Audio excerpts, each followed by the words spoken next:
family law tha, contract, criminal procedure was also there. I studied the entire Indian Penal Code. I even studied the companies law. I scored really well in constitutional law, and I think I did a really good job in arbitration as well when I studied that. How do I decide the specialization on which I should do my LLM? Should I even do my LLM right after completing my law degree? Or do I need to wait for some more time so that I can acquire experience? It's getting very difficult for me to decide. I think I need to take help from somebody. So being a law student, being a practicing advocate, being someone who has love for studying and someone who has gone through this entire process, these entire kind of emotions that we go through when we are in law school, when we pass the law school, and even until today I feel such things going on in my mind. I should have done my LLM before, I need to do it right now. How do I prepare for it? What steps should I take? Which university should I choose? How will I be able to spare time for classes? I think I need those courses which are not regular, where there are evening classes. All of these things go into my mind. But if you are law students or if you are lawyers who have just passed their law degree, I think it's time to sway these confusions away. सबके mind में ये आता है, but अगर right time पे हमें कोई guidance मिल जाए तो उससे ज़्यादा अच्छी कोई बात नहीं होती. I understand that everybody understands best from their own experiences, but अगर हमें कुछ पता लग गया है किसी चीज़ के बारे में तो why should we shy away from sharing that, and that's what I will be doing today. The last video I did on corporate lawyer versus litigation as a career, you people gave a lot of love on that video, and there was one more query from your side, and that was, should I do LLM before acquiring experience or after acquiring experience? So by way of this video, I will be clearing that doubt through a 7-point guide. Let's get started. Again, I have a table in mind. I have a table before me. One side says doing LLM before acquiring experience. I don't know why I want to say expiring every time I say acquiring. Let's not consider that. And the second side of the table says LLM post acquiring experience, that is after acquiring experience. So these are pointers. Again, you have to write +1 in the pointer that suits the best for you. And जहाँ पे भी आपका score ज़्यादा हो, I think that option will be the best for you, that route will be the best for you. First one, if you want to do LLM before acquiring experience, sometimes people for that they have a clear agenda in mind, and that agenda is doing this LLM, acquiring this degree is necessary to achieve the goal that I have in my mind. I'm not saying that it must be necessary for your ultimate goal, because that may even change, but let's assume that you have thought of being a professor, you have thought of going into the line of teaching in law curriculum only. You need to have an LLM for that. You need to have a master's degree for that. So if you have such kind of goal in mind, then you should go for LLM. Or other than teaching, there are certain jobs which require LLM as mandatory, or where LLM is desirable. So in those cases, you should go for doing LLM, such as jobs of being a legal manager at some of the banks, at some institutions. Sometimes they do require LLM, and many a times that they say that if you have an LLM degree, then it's desirable for them that their candidate should hold an LLM degree. Now, if there is no such mandatory requirement, let's assume that you want to make your career as a practicing lawyer, let's assume you want to give judicial services examinations and become a judge in India, then there is no such requirement of acquiring an LLM degree. That means your goal is not directly or indirectly linked to your LLM degree. So in those cases, people do LLM most of the times after acquiring some experience. Now, why do they do this after acquiring some experience? I know there is no mandatory requirement, but sometimes their love for studying, their love for research, their love for getting to know more takes them through this LLM route. And sometimes it also happens that they want to make a good name for their own selves. People say that you should have a master's degree if you definitely want yourself to be considered a master in your subject, although I really feel that in law there is no such thing. I have seen many ultra successful advocates, I'd say, who do not possess an LLM degree, who have not studied, who have not acquired formal education after completing their law degree.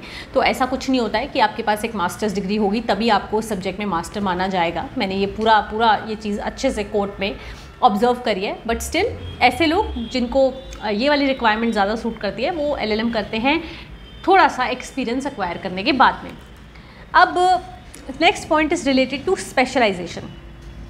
Now if you fall into that category where LLM is necessary for your goal and you want to do it before acquiring any kind of experience, that is right after you complete your law school, you want to give CLAT PG, you want to give other exams, DU LLM and all such exams which are there for LLM. So you decide your specialization as per your goal. See if you want to become a legal manager somewhere, see if you want to become a legal associate somewhere, and that field may require your specialization to be in corporate field, so go for specialization in corporate law. In case you want to teach family law aspects to law students, go for LLM in family law. In case you think that you just want to be an associate professor somewhere and you're not sure what subject you'd like to teach, you're not yet sure about that, go for a general LLM such as the one Delhi University offers. That will be good for you in that case. And like I have such friends who are thinking of doing dual LLM. If after a certain period of time you're in your teaching job and you decide that I am liking let's say constitutional law more, so nobody is stopping you from acquiring another degree, another LLM with your specialization in constitutional law. That also happens. And if you're doing LLM after acquiring some kind of experience, I would say कि ऐसी कोई field नहीं है जो कि अब मैं बोलूँ कि बहुत इन है जिसमें आपको डेफिनेटली कंसिडर करना चाहिए LLM करने के लिए। ऐसा कुछ भी नहीं है, हमारी लॉ डिग्री तो कोई स्पेशलाइजेशन ऑफर करती नहीं। तो अगर एक्सपीरियंस ले रहे हो तो उसका इतना फ़ायदा उठाओ कि आप एटलीस्ट उस फील्ड में LLM या उस फील्ड में मास्टर्स करो जिसमें आपको बहुत इंटरेस्ट है। अगर आपको लग रहा है आपका इंटरेस्ट कॉन्स्टिट्यूशनल लॉ में है, वहाँ जाओ। आपको लगता है आपका इंटरेस्ट IPR में है, साइबर लॉज में है, वहाँ पर जाओ। आपको लगता है नहीं मेरा इंटरेस्ट फैमिली लॉज में है, तो वहाँ पर जाओ। अगर आपको लगता है नहीं जनरली ही मुझे लॉ के बारे में ज़्यादा थोड़ी नॉलेज एक्वायर करनी है और ज़्यादा जानना है जिस चीज़ को मैं कर रही हूँ, जिस काम को मैं कर रही हूँ उसके बारे में, तो आप डेफिनेटली जा सकते हो जनरल LLM के लिए। डेफिनेटली अगर आप कॉर्पोरेट लॉयर की तरह भी प्रैक्टिस कर रहे हो या फिर आप कॉन्ट्रैक्ट ड्राफ्टिंग वगैरह करते हो तो आप उससे रिलेटेड IPR रिलेटेड LLM वगैरह कर सकते हो। इसका बहुत रिलेशन होता है आपस में। इनफैक्ट अगर आप जनरल LLM करते हो तो पहले से डिसाइड करके रखो कि आपको कौन कौन से ऑप्शनल सब्जेक्ट्स बहुत होते हैं LLM में, तो आपको ऑप्शनल सब्जेक्ट्स कौन कौन से चूज़ करने हैं, अपनी नॉलेज जो है वो स्पेसिफिकली किस एरिया में आपको बढ़ानी है। नाउ पीपल आस्क मी कि मैम ईजी कब होता है, मैं एक्सपीरियंस एक्वायर करने से पहले करूँ या बाद में करूँ? देखो, अगर आप लॉ स्कूल में अच्छे से पढ़ते आ रहे हो और आपका कनेक्शन पढ़ाई के साथ बना हुआ है, और जब हम काम करते हैं और जब हम लॉ स्कूल में होते हैं, दोनों सिचुएशंस में अगर मैं कंपेयर करूं तो we have comparatively more time when we are a student in studying formally, तब हम पे ज़्यादा टाइम होता है। तो उस टाइम पे मुझे लगता है मेरे अपने एक्सपीरियंस से थोड़ा सा ईजियर होता है प्रिपेयर करना। आप काफ़ी सब्जेक्ट से तो ऑलरेडी टच में होते हो। जैसे जनरली LLM में जो सब्जेक्ट्स बहुत देखने के लिए मिलते हैं वो है public international law, family law, constitutional law, jurisprudence. इन सब से ना आप डायरेक्टली टच में होते हो और जैसे कम क्वेश्चंस भी आते हैं जिससे एग्जाम से, वो कंपनी लॉ हो गया, IPR हो गया, ट्रेडमार्क्स से आते हैं ज़्यादा, फिर कंज्यूमर प्रोटेक्शन लॉज हो गया, इन सब से भी आते हैं। तो आप उस टाइम पे डेफिनेटली ज़्यादा टच में होते हो, आपको ज़्यादा याद रहता है, आपको पढ़ने की, डेली रिवाइज करने की, गोल सेट करने की, टारगेट सेट करने की ज़्यादा आदत होती है। तो आई वुड से कि उस टाइम पे इजी है आपके लिए एंट्रेंस क्रैक करना। LLM करना नहीं करना इतना डिफिकल्ट नहीं है जितना एंट्रेंस क्रैक करना है, क्योंकि जितने लोग करना चाहते हैं उससे बहुत कम सीट्स हैं इंडिया में। That's a problem, that's not your problem, sorry, वो सिस्टम की प्रॉब्लम है एंड राइट नाउ तो we can't help it. But इतना कर सकते हैं कि हम किसी भी डिग्री एक्वायर करने को एक बहुत बड़ी हाइप ना बनाएं। धीरे धीरे स्लोली स्टडीली प्रिपेयर करो। एक बार में नहीं होता है, नेक्स्ट टाइम के लिए प्रिपेयर करो, उस टाइम के लिए कुछ और करो। ऐसा मत सोचो your world is not going to end अगर आपका एक एंट्रेंस एग्जाम क्लियर नहीं होता या आपके पास एक डिग्री एक्वायर करने की एक स्टेयर नहीं आप चढ़ पाते हो। यही दूसरी साइड पे अगर मैं देखूँ, once you start practising, once you start working, आपके पास बहुत कम टाइम होता है प्रिपेयर करने के लिए। इवन इफ़ यू थिंक कि आप रेगुलरली कर लोगे तो बहुत बार ऐसा होता है कि आपसे मिस हो जाता है पढ़ना। और कई बार होता है कि अगर आप काम करने की बात कर रहे हो तो आपको एक्सटर्नल हेल्प लेने की ज़रूरत ज़्यादा पड़ेगी, और उसमें भी ये हो सकता है कि आप एक्सटर्नल हेल्प भी लोगे, कोचिंग क्लासेस भी लोगे, और बहुत बार आपको अपने काम करने की वजह से वो मिस करना पड़ जाए। And once you settled into your work, आपके लिए वो काम छोड़ के LLM में दोबारा से जाना बहुत मुश्किल होता है। So a lot of people who are working prefer LLMs where degrees the colleges allow them to work simultaneously. या इवनिंग कॉलेजेस हों या ऐसा कुछ हो, वो वही प्रेफर करते हैं। इसलिए तो इस चीज़ को ध्यान में रख के चलना, अपने गोल को, अपने टारगेट को, अपने माइंडसेट को, और आप उस टाइम पे प्रिपेयर कर पाओगे नहीं कर पाओगे आपके लिए ना ये डिसाइड करना कि डिग्री आपके लिए कितनी इंपॉर्टेंट है। फिर ये जो LLM बिफोर एक्वायरिंग एक्सपीरियंस है, ये बहुत लोग ऐसे भी करते हैं जिनको ना, कुछ लोग होते हैं ना, हमें लगता है कि यार let's just get done with all the degrees in one go, I want to be called a master in laws, तो वो भी करते हैं ये वाली।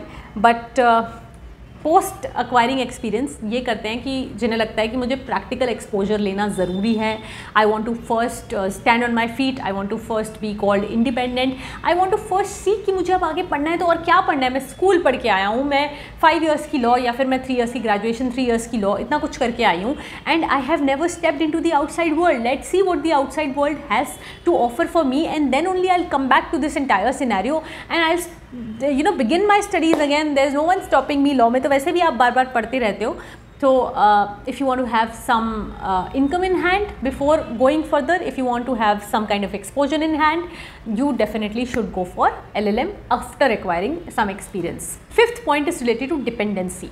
सो ये बहुत बड़ी चीज़ है, देखने में सुनने में बहुत छोटा सा लगता है कि आप डिपेंडेंट हो या नहीं हो किसी पे। आप बोलोगे 2 साल की तो बात है ना, और लेकिन ये 2 साल कई बार बहुत लोगों के लिए अपने आप को खुद समझना कि आप कौन सी कैटेगरी को बिलोंग करते हो, काटने बड़े मुश्किल हो जाते हैं। और इससे अच्छा कि आपका सेल्फ कॉन्फिडेंस गिरे, आप खुद ही अपना सेल्फ एस्टीम गिरा लो, ये सभी वैसे हमारे हाथ में ही होता है, आपको करना नहीं चाहिए ये सभी, बट फिर भी थोड़ा अपने आप को समझो, अपने माइंड को समझो, अपने दिल को समझो कि आपको ऐसे टाइम में क्या फील होगा, और डिसाइड करो कि आप जब LLM right after your law school करोगे, that means for 2 more years you will be dependent upon your guardians, आप अपने पेरेंट्स पे डिपेंडेंट हो जाएंगे, या जो भी हैं आपका टेक केयर करने वाले आपके गार्जियन हैं, उन पे आप डिपेंडेंट हो जाओगे। While LLM post acquiring experience, वहाँ पे थोड़ा सा डिफ़िकल्ट तो है प्रिपेयर करना, एंट्रेंस क्रैक करना, बट आपके लिए आपके सर पे कोई डिपेंडेंसी का बोझ नहीं है, वो बर्डन आप पहले ही हटा चुके हो। आपको जो कॉन्फिडेंस काम करने से, जो कॉन्फिडेंस खुद को सस्टेन करने से आता है, वो आपके अंदर आ चुका है। You are evolved now, you are no more somebody who is dependent upon your parents, you no more somebody जिसको घर से, किसी के तो घर में भी एक्चुअली टेंशन हो सकती है ना इस बात की, तो वो आप डिसाइड करो आपको डिपेंडेंसी कितने लेवल तक चाहिए। 6th point which is very important as per me, चाहे आपको लगे कि LLM हम सिर्फ हमेशा क्वालिटी के लिए थोड़ी ना करते हैं, हमको कई बार बहुत ज़रूरी भी होता है ये डिग्री एक्वायर करना, काम के लिए ज़रूरी है, but 6th point is related to your researches. तो मास्टर्स डिग्री कर रहे हो ना किसी भी सब्जेक्ट में, इसका मतलब आप कुछ कंट्रीब्यूट भी कर रहे हो सोसाइटी को, आप कुछ फील्ड को कंट्रीब्यूट कर रहे हो, खुद के लिए भी आप कुछ रिसर्चेस बना रहे हो, डिसर्टेशंस लिख रहे हो, आर्टिकल्स लिख रहे हो, अच्छे अच्छे पेपर्स लिख रहे हो, प्रोफेसर्स के साथ काम कर रहे हो। That's important if you are going for a masters degree. आप इतनी मेहनत करके एक एंट्रेंस क्रैक करके इतने अच्छे कॉलेज में जाओगे, इतनी ज़्यादा पढ़ाई करने वाले हो, तो उसका कुछ अपने लिए भी फ़ायदा उठाओ। तो जब मुझे लगता है कि हम आफ्टर एक्वायरिंग एक्सपीरियंस LLM करते हैं ना, उस टाइम पे जो हमारी रिसर्चेज में एस्पेक्ट्स इंक्लूड हो पाते हैं ना प्रैक्टिकल एक्सपोजर वाले, वो कभी भी हम बिफोर एक्वायरिंग एक्सपीरियंस नहीं कर सकते हैं। मुझे लगता है आप एम्पेरिकल स्टडीज़ ज़्यादा अच्छे से कर सकते हो, आपके पास फर्स्ट हैंड एक्सपीरियंस होता है, शायद आप IPR की फील्ड में बहुत काम कर चुके हो और फिर आप IPR में LLM करोगे, तो उसका जो एक वर्जन निकल के आएगा और आपका भी जो एक बेटर वर्जन निकल के आएगा ना, वो कुछ और ही होगा। तो उस नज़रिए से भी अगर मैं देखूं तो LLM post acquiring experience is better. अगर मैं quality of researches that will be prepared by you देखूं तो मुझे वहाँ जाना ज़्यादा अच्छा लगता है। मुझे लगता है कि वो एक +1 है इस कैटेगरी में। तो फिर LLM बिफोर एक्वायरिंग एक्सपीरियंस कुछ वो लोग भी करते हैं जिन्हें लगता है कि I have to anyway prepare for my competitive exams and let's just do my LLM simultaneously. So I can also prepare for my exam and I can also give these, I can also go to the college, give LLM exams. This is again a little difficult for some people, but in case you're serious about any of the competitive exams, in case you think that you want to have some quality education, then I would advise that you should go for LLM simultaneously, but only if you have the ability to attend the classes, if you have the ability to prepare your researches by your own, and then also come back home, prepare for your competitive exam and all. बस अपने पे बहुत ज़्यादा बोझ मत पड़ने देना इसका।